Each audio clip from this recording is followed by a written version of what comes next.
कहानी की शुरुआत में हमें लुटेरों को भागते हुए दिखाया जाता है, जहां सिपाही उनका पीछा कर रहे होते हैं। ये सारे लुटेरे वहां से उनका सामान चुराकर भाग रहे होते हैं। लुटेरे पीछा बचाते हुए एक गुफा में चले जाते हैं। रात में वे लोग चोरी किए गए सामान को चेक करने लगते हैं कि आखिर उन्होंने क्या क्या चुराया है। चेक करने पर उन्हें एक चुंबकीय मैग्नेट मिलता है। इन लुटेरों में से एक लुटेरे का नाम विली और दूसरे का पैरो होता है। वह अपने साथी से ब्लैक पाउडर के बारे में बात कर रहा होता है। यह पाउडर एक ऐसी चीज है जो हवा को तुरंत आग में बदल देता है और इसी पाउडर की मदद से उन्हें चोरी करने में आसानी हो जाती है। अभी वे लोग इसके बारे में बात ही कर रहे होते हैं कि अचानक एक क्रिएचर आता है और उन्हीं में से कुछ आदमियों को मार डालता है। वह क्रिएचर बहुत ही तेजी से उनको मार रहा था, इसीलिए किसी को ठीक से दिखाई नहीं देता कि वहां पर हो क्या रहा है, जिसकी वजह से विली और पैरो घबराहट में आ जाते हैं। विली को ऐसा महसूस होता है कि कोई उनका पीछा कर रहा है। जैसे ही वह पलटता है, वो बिना कुछ सोचे समझे अपनी तलवार घुमा देता है और उस क्रिएचर का हाथ काट देता है, जिसके कारण वह क्रिएचर नीचे गहरी खाई में गिर जाता है।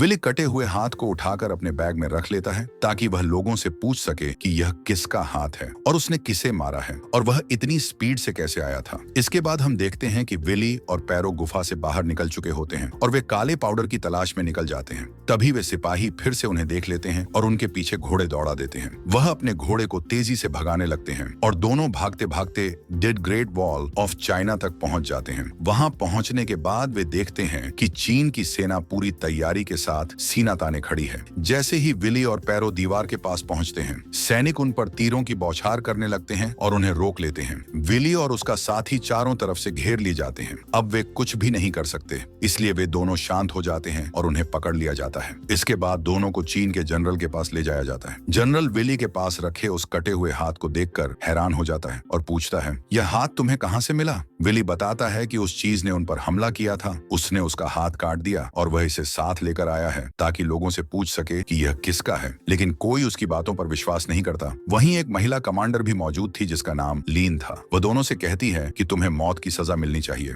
जनरल उन्हें मौत की सजा सुनाने ही वाला था कि एक आदमी कहता है, ये दोनों सच बोल रहे हैं क्योंकि उनकी तलवारों पर अभी भी ताजा खून लगा हुआ है। तभी एक सैनिक दौड़ता हुआ आता है और जनरल को बताता है कि दुश्मन ने हमला कर दिया है। जनरल तुरंत अपने सैनिकों को हथियार तैयार करने का आदेश देता है। विली और उसके साथी को कैद कर लिया जाता है। विली वहां मौजूद एक आदमी से पूछता है, वह कटे हुए हाथ वाला कौन था? तुम लोग मुझसे क्या छुपा रहे हो और इतनी बड़ी सेना होने के बावजूद तुम इतने डरे हुए क्यों हो? वह आदमी जवाब देता है, वह व्यक्ति हमारे मुकाबले में बहुत ताकतवर है और उसके साथ एक क्रिएचर भी है। कुछ देर बाद वह क्रिएचर और ताकतवर आदमी उन पर हमला कर देते हैं और दोनों तरफ से जबरदस्त लड़ाई शुरू हो जाती है। कमांडर ने अपनी सेना को कई हिस्सों में बांट रखा था। कुछ सैनिक तीर चलाते थे, कुछ भालों से वार कर रहे थे और बाकी दुश्मन को रोकने की कोशिश कर रहे थे। दूसरी तरफ हम उन भयानक मॉन्स्टर्स में से एक महिला मॉन्स्टर को देखते हैं जो बहुत ही डरावनी और ताकतवर दिखती है। उसके साथ कई और मॉन्स्टर्स होते हैं जो उसकी हर हमले से रक्षा कर रहे होते हैं, जैसे वे उसके रक्षक हों। वह महिला मॉन्स्टर अपने समूह के साथ आगे बढ़ती है और हम देखते हैं कि सारे मॉन्स्टर्स चीन की दीवार की ओर दौड़ने लगते हैं। एक मॉन्स्टर दीवार पार कर जाता है और अंदर आकर चीन की सेना पर हमला करता है। सैनिक एक एक करके गिरने लगते हैं और वह मॉन्स्टर सबको कुचलते हुए विली और पैरों की ओर बढ़ता है। ठीक उसी वक्त वह आदमी आता है जिससे विली और उसका साथी मदद मांगने वाले थे। वह तुरंत दौड़कर आता है और उनकी हथकड़ियों को खोल देता है। विली और उसका दोस्त मॉन्स्टर की ओर दौड़ते हैं और एक भयानक लड़ाई शुरू हो जाती है। दूसरी तरफ हम देखते हैं कि वह महिला मॉन्स्टर जोर जोर से चीखती है और अपनी डरावनी सेना को बुलाती है। जमीन थरथराने लगती है और दरारों से मॉन्स्टर्स निकलने लगते हैं। यहाँ विली और पैरो मिलकर बड़े मॉन्स्टर्स को मार गिराते हैं। उनकी बहादुरी देखकर जनरल बहुत खुश होता है। वह उनका धन्यवाद करता है, लेकिन साथ ही चिंतित भी था क्योंकि यह सारे मॉन्स्टर्स बहुत संख्या में और बहुत ताकतवर थे। अगर यह उन्हें नहीं मार पाते तो ये मॉन्स्टर्स उन पर कब्जा कर लेते और उन्हें मार डालते। दूसरे दिन हमें विली और उसके साथी को जनरल के पास जाते हुए दिखाया जाता है। जनरल ने उन्हें उनकी बहादुरी के लिए शाबाशी देने के लिए बुलाया था और उनका स्वागत करता है। जैसे ही वे वहां पहुंचते हैं, जनरल के लोग उनसे पूछते हैं, तुम्हारे पास ऐसा कौन सा हथियार है जिससे तुमने लड़कर इतनी बहादुरी दिखाई? तब वह उन्हें एक ऐसी चीज दिखाता है जिसे देखकर सभी हैरान रह जाते हैं। असल में वह बहुत अच्छा निशानेबाज था और तीर चलाना उसका खास हुनर था। जब उसने महल में अपनी तीरबाजी की ताकत दिखाई तो सभी उसके लिए तालियां बजाने लगे। अब हम देखते हैं कि विली और कमांडर लीन आपस में बातें करते हैं। लीन उसे कहती है कि मुझे अपने लोगों के लिए लड़ना बहुत अच्छा लगता है। क्या तुमने कभी किसी के लिए लड़ाई की है? तो विली कहता है, मैं पैसों के लिए लड़ता हूँ। इसके बाद रात में वह आदमी विली और उसके साथी से कहता है, मैं भी यहाँ ब्लैक पाउडर खोजने आया हूँ। वह उनके साथ अपना प्लान शेयर करता है कि जब यह सभी और मॉन्स्टर्स आपस में लड़ रहे होंगे तब हम यहाँ से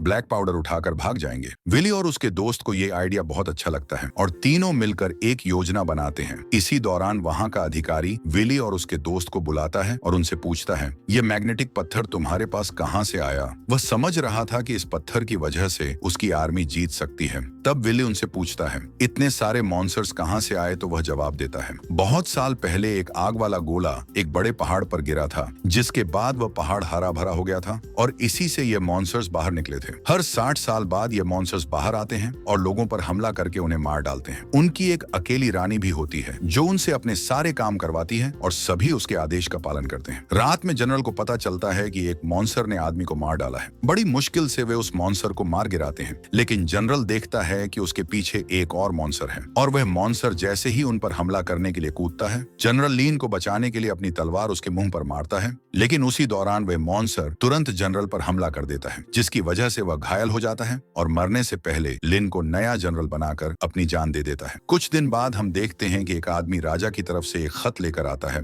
जिसमें लड़ाई की पूरी जानकारी लिखी होती है। उसमें एक बात यह भी लिखी होती है कि एक ऐसा दरवाजा है जहां पर सभी मॉन्स्टर्स जाकर अचानक से शांत हो जाते हैं और लड़ाई भी नहीं करते। सब सोचते हैं कि शायद वो गेट भी उसी पत्थर से बना हो जो विली के पास है, क्योंकि मॉन्स्टर्स ने आर्मी पर हमला किया था लेकिन विली पर नहीं किया था। तब विली कहता है, हम एक मॉन्स्टर को पकड़कर उस पर एक्सपेरिमेंट कर सकते हैं। तब उसका साथी विली को समझाने लगता है, तुम यह मूर्खता क्यों कर रहे हो? हम इस काम के लिए यहाँ नहीं आए थे, हम तो यहाँ पाउडर लेने आए हैं। अगले दिन हमें दिखाया जाता है कि वे सभी मॉन्स्टर्स को खोजने निकल पड़ते हैं, लेकिन घने कोहरे की वजह से खोज के बावजूद कहीं भी मॉन्स्टर्स नजर नहीं आ रहे थे। विली अपने दोस्त की बात से परेशान था, लेकिन अब वह यहाँ से जाना नहीं चाहता था, क्योंकि जब वह पहले लूट मार करता था तब कोई उसकी इज्जत नहीं करता था। इसलिए अब वह चाहता है कि इन लोगों की मदद करे और सब उसकी तारीफ करें। अब हम उसी आदमी को देखते हैं जिसने विली को यहाँ से पाउडर चोरी करके भागने का प्लान बताया था। वह विली के दोस्त से कहता है, तुम अपने दोस्त को यहीं छोड़ दो, हम दोनों यहाँ से पाउडर लेकर निकल जाएंगे। लेकिन वह हमेशा की तरह अपने दोस्त का साथ देना चाहता था। तभी अचानक हम देखते हैं कि कुछ मॉन्स्टर्स आर्मी पर हमला कर देते हैं और वे लोग मॉन्स्टर्स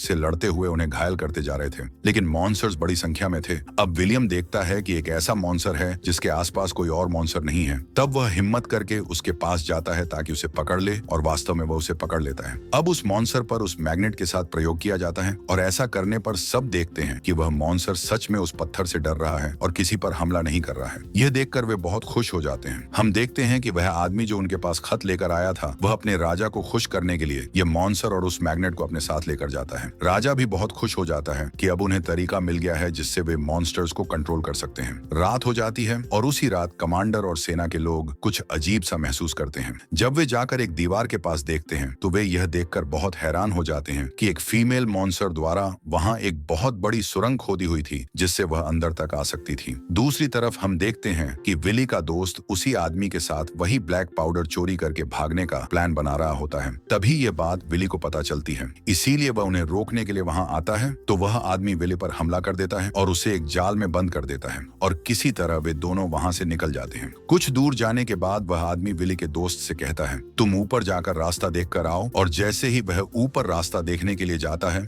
वह आदमी घोड़ा लेकर वहां से भाग जाता है और सारा ब्लैक पाउडर उसी घोड़े पर होता है। जब कमांडर लीन को इसके बारे में पता चलता है, उसे लगने लगता है कि विली ने जरूर अपने दोस्त की मदद की होगी, लेकिन ठीक उसी समय वहां मौजूद एक आदमी कहता है, नहीं, मैंने विली को देखा था, वह अपने दोस्त को ऐसा करने से रोक रहा था। फिर भी कमांडर लीन कुछ समय के लिए उसे अपनी जेल में बंद कर देती है, क्योंकि उसका भरोसा टूट चुका था। ऐसे में अब वे उस पर भी विश्वास नहीं कर सकते थे। इसके बाद हम देखते हैं कि कमांडर लीन अपनी बाकी सेना के साथ उसी जगह पर जाती है जहां से सभी मॉन्स्टर्स आकर उन पर हमला कर चुके थे। वहां विली भी मॉन्स्टर्स को हराने के तरीके सोच रहा था। तब उन्हें पता चलता है कि अगर उस फीमेल मॉन्स्टर को मार दिया जाए तो सब कुछ खत्म हो सकता है, क्योंकि वही मॉन्स्टर्स को कंट्रोल कर रही थी। जब लीन और उसकी सेना उस जगह पर पहुंचती है तो वहां सारे मॉन्स्टर्स हमले के लिए तैयार खड़े हैं। उनके बीच जबरदस्त युद्ध शुरू हो जाता है। विली लीन की तरफ से हमला करने लगता है। हर कोई अपनी जान की बाजी लगाकर मॉन्स्टर्स के खिलाफ लड़ रहा होता है। हम देखते हैं कि वह आदमी जो अपने राजा के पास गया था, मैग्नेट को थोड़ा दूर हटाकर यह देखने की कोशिश करता है कि क्या यह पत्थर दूर से भी असर कर सकता है या नहीं।